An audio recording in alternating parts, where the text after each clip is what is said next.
नमस्कार दर्शक बंधु, जय जगन्नाथ। आमर नुआ यूट्यूब चैनल आध्यात्मिक ज्ञान को आपणकर स्वागत। आमर प्रयास जे किछि जना एवं अजना आध्यात्मिक ज्ञान को सरल भाषा रे आपणकर सम्मुख रे प्रस्तुत करिबा तथा भगवानक बाणी को प्रचार करिबा। अस्तु वीडियोटी लास्ट पर्यंत देखंतु एवं जदि वीडियो रु आपणको किछि नुआ आध्यात्मिक ज्ञान देबार आमर प्रयासटी सफल होइथाय तेबे वीडियो को लाइक एवं शेयर करंतु एवं आम यूट्यूब चैनल आध्यात्मिक ज्ञान को सब्सक्राइब करी बेल आइकन को प्रेस करंतु जद्वारा आमर नेक्स्ट वीडियो नोटिफिकेशन आपण प्रथम एवं सहजरे पाई परिबे। भगवानଙ୍କ नामर महिमा कौन एहाकु आमे वेद पुराण एवं रामायण अनुसार कहबाकू जाउछु एवं एहा पई आमे किछि श्लोकर भावार्थ माध्यम रे आपनको बुझाइबु। भगवानଙ୍କ नामर महिमार प्रचार बहुतक संत माने तथा वेद पुराण एवं रामायण रे मध्य करा जाइछि। किछि लोक माने एपरि भाबंती जे केवल कलियुग रे ही भगवानଙ୍କର नामर महिमा अछि। पूर्व 3 युग रे बिना नाम रे ही सब किछि उपलब्ध हो जाउथला, किंतु एहा सत्य नुहे। जो नियम आज अच्छी सेटा आगुरु मध्य थिला एवं आगुकु मध्य रहिबो। अतएव तुलसीदास श्री रामचरित मानस बालकांड रे कहिसंती एहा केवल कलियुगर विषय नुहे। 4 युगरे 3 कालरे एवं 3टी लोकरे भगवानଙ୍କର नाम जप करी जेव माने शोकहीन होइछंती। अर्थात भगवानଙ୍କର नामर महिमा 4 युगरु थिला। उदाहरण रूपे नारद मुनि तथा भक्त प्रह्लाद नारायण नारायण जप करुथिले। वास्तव में सतयुग त्रेतायुग तथा द्वापर युगरे क्रमशः नारायण नरसिंह एवं राम नामर महिमा विशेष रूप से थिला एवं जेतेबेले श्रीकृष्ण गले सेतेबेले द्वापर युगर अंत तथा कलियुगर प्रारंभ होइतिला। एणु कलियुगरे श्रीकृष्णक नाम मध्य मिसिगला। अतएव कलियुगरे श्रीहरिंक नाम तथा लीलार भंडार जीवमानकु मिलिगला। तेबे वर्तमान प्रश्न एइटा उठुची जे भगवानक नामर एमिति कौन अछि कि एते प्रचार करा जाउची, भगवान को नामर गुणगान करा जाउची। एही विषय रे गौरांग महाप्रभु कहिसंती हरि नाम पूर्ण अटे, शुद्ध अटे एवं नित्य मुक्त अटे। हरि तथा हरि नाम रे कोनोसी अंतर नाही।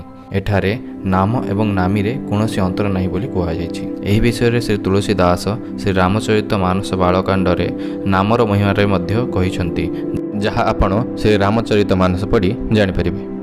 अस्तु आगको गौरांग महाप्रभु कहउचंती जे हे प्रभु आपण निजर अनेक नाम रे निजर शक्ति भरि दैछंती, जहार केतेबेले भी स्मरण करा जाई परिबो। हे भगवान आपणकर एतिकी कृपा तो अछि, किंतु मोर एते दुर्भाग्य जे मोर सेही नाम रे ही प्रेम नाही। एहीपरि महर्षि वेदव्यास भगवानଙ୍କର भजन तथा नाम कीर्तनर महिमा उपरे पद्म पुराण रे कहिसंती जे उत्तम व्रतर पालन करुवा महर्षिगण जगद्गुरु भगवान नारायण स्वयं ही निज नाम रे निजठू भी अधिक शक्ति स्थापित कर नामर एते बड़ रहस्य महर्षि कहिसंती। आगको एही अध्याय महर्षि कहउछंती मनुष्य पई उचित एइटा जे से कर्मयोग द्वारा भगवान विष्णुଙ୍କର यथा संभव आराधना करू। कर्मयोग द्वारा पूजित हेले ही भगवान विष्णु प्रसन्न हुअंती, अन्यथा नहीं। भगवान विष्णुଙ୍କର भजन तीर्थरु भी अधिक पावन तीर्थ कहा जाइछि। कर्मयोग कौन पद्मपुराण अनुसार आमे नेक्स्ट वीडियो रे कहबो। अस्तु कलियुगरे भगवान का नामर महिमा एतिपाई अधिक अछि कारण भागवत 12:3-51 रे कहा जाइछि जे परीक्षित एही कलियुगरे दोषर भंडार अटे, परंतु एथिरे एक बहुत बड़ गुण अछि।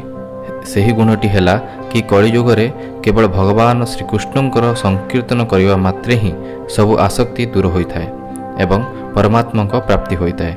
यह मन रखिबा दरकार जे नामर महिमा पूर्व 3 युगरे भी थिला, किंतु कलियुगरे एहार प्रचार अधिक होउछि एवं यह हेबार कारण श्री रामचरित मानस रे श्री तुलसीदास कहिसंती जे कलियुगरे ना तो योग अछि ना यज्ञ अछि ना ही ज्ञान अछि।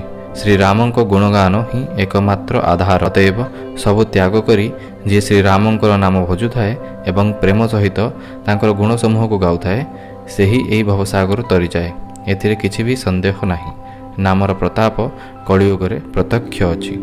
अर्थात कलियुगर मनुष्यଙ୍କ बुद्धि बहुत कमजोर थिबारु ज्ञान अधिक समय पर्यंत तिष्टि पारे नाही एवं ज्ञान बिना मनुष्य निज लक्ष्य अर्थात आनंदर प्राप्ति अथवा दिव्य प्रेम अथवा भगवान को सेवा और मायर मुक्ति मध्य पाई परिबो नाही। एणु मनुष्य को सबुठु सरल मार्ग नाम महिमा विषय कहा जाइछि एवं भगवानଙ୍କର नामर महिमा विषय अनादि वेद कुहे जे अथर्ववेद अनंत संहिता 16 ନାମ ତଥା 32 ବର୍ଣ୍ଣଯୁକ୍ତ ମହାମନ୍ତ୍ରର କୀର୍ତ୍ତନ ହିଁ କଳିଯୁଗରେ ଜୀବମାନଙ୍କୁ ଉଦ୍ଧାରର ଏକମାତ୍ର ଉପାୟ ଅଟେ। ଆଗରେ କଳି ସନ୍ତରଣ ଉପନିଷଦରେ କୁହାଯାଇଛି ଯେ ଏଠାରେ ଧ୍ୟାନ ଦେବେ ଯେ ହରେର ଅର୍ଥ ଶ୍ରୀହରି ମଧ୍ୟ ଅଟେ। ତେବେ ଭଗବାନ ବ୍ରହ୍ମା ମହର୍ଷି ନାରଦଙ୍କୁ କହୁଛନ୍ତି ଯେ ହରେ ରାମ ରାମ ରାମ ହରେ ହରେ ହରେ କୃଷ୍ଣ କୃଷ୍ଣ କୃଷ୍ଣ ହରେ ହରେ। ଏହି 16 ନାମଯୁକ୍ତ ମହାମନ୍ତ୍ରର କୀର୍ତ୍ତନ କଳିଯୁଗରେ କ୍ଲେଶ ବିନାଶ କରିବାରେ ସକ୍ଷମ ଅଟେ। ଏହି ମନ୍ତ୍ର ଛଡ଼ା କଳିଯୁଗରେ ଉଦ୍ଧାର ପାଇଁ ଅନ୍ୟ କିଛି ବି ଉପାୟ ଚାରି ବେଦରେ କେଉଁଠି ବି ନାହିଁ। ତେବେ ଏବେ ପର୍ଯ୍ୟନ୍ତର ସାରାଂଶ ଏଇଟା ଥିଲା ଯେ ଦୟାଳୁ ଭଗବାନ ଏହା ଜାଣିଛନ୍ତି ଯେ ଜୀବ ମାୟାର ଅଧୀନରେ ଥାଏ ଏବଂ ଇନ୍ଦ୍ରିୟର ବିଷୟ ଆଡ଼କୁ ତଥା ଯେତେ ଯାଏ ମନ ଯାଏ ସେସବୁକୁ ମାୟା ଜାଣ। ଏଣୁ ମାୟାର ଅଧୀନ ଜୀବ ମୋର ଦିବ୍ୟ ରୂପର ଚିନ୍ତନ କରିପାରିବ ନାହିଁ। ଏଥିପାଇଁ ଭଗବାନ ନିଜ ନାମରେ ହିଁ ନିଜର ସମସ୍ତ ଶକ୍ତି ଭରି ଦେଇଛନ୍ତି, ଯାହାଦ୍ୱାରା ମନୁଷ୍ୟ ତାଙ୍କର ପ୍ରେମପୂର୍ବକ ଚିନ୍ତନ ସହିତ ନାମ ସଂକୀର୍ତ୍ତନ କରିପାରିବ, ଯାହାର ଫଳସ୍ୱରୂପ ମନୁଷ୍ୟ ଅର୍ଥାତ୍ ଜୀବ ମାୟାର ମୁକ୍ତି ଅର୍ଥାତ୍ ମୋକ୍ଷ, ଦିବ୍ୟ ପ୍ରେମ ଇତ୍ୟାଦି ପାଇପାରିବ। କିନ୍ତୁ ବର୍ତ୍ତମାନ ଏଥିରେ ପ୍ରଶ୍ନ ଏଇଟା ଯେ ନାମ ସଂକୀର୍ତ୍ତନ କାହା ଦ୍ୱାରା ହେବ? ଏଠାରେ କାହା ଦ୍ୱାରା ହେବାର ଅର୍ଥ କ'ଣ? କେବଳ ଇନ୍ଦ୍ରିୟରେ ହେଉ ଅଥବା ମନରେ ହେଉ ଅଥବା ମନ ଏବଂ ଇନ୍ଦ୍ରିୟ ଦ୍ୱାରା ହେଉ? ଏ ବିଷୟରେ ଜାଣିବା ପାଇଁ ଆମର ନେକ୍ସଟ ଭିଡ଼ିଓରେ ଆଣିବୁ ହରିନାମ ସଂକୀର୍ତ୍ତନ କିପରି କରିବା ଉଚିତ, ମନ ଅଥବା ଇନ୍ଦ୍ରିୟ ଦ୍ୱାରା, ପୁରାଣ ରାମାୟଣ ଅନୁସାରେ। ଭିଡ଼ିଓଟିକୁ ଶେଷ ପର୍ଯ୍ୟନ୍ତ ଦେଖିଥିବାରୁ ଧନ୍ୟବାଦ ଏବଂ ଯଦି ଭିଡ଼ିଓଟି ଆପଣଙ୍କୁ ଭଲ ଲାଗିଥାଏ ତେବେ ଲାଇକ୍ କରିବେ, ସେୟାର କରିବେ ତଥା ତଳେ ଦିଆଯାଇଥିବା କମେଣ୍ଟ ବକ୍ସରେ କମେଣ୍ଟ କରି ଜଣାଇବେ ଏବଂ ଆମ ଚ୍ୟାନେଲକୁ ସବସ୍କ୍ରାଇବ୍ କରିବା ପାଇଁ ଭୁଲିବେନି। ଧନ୍ୟବାଦ। ଜୟ ଜଗନ୍ନାଥ।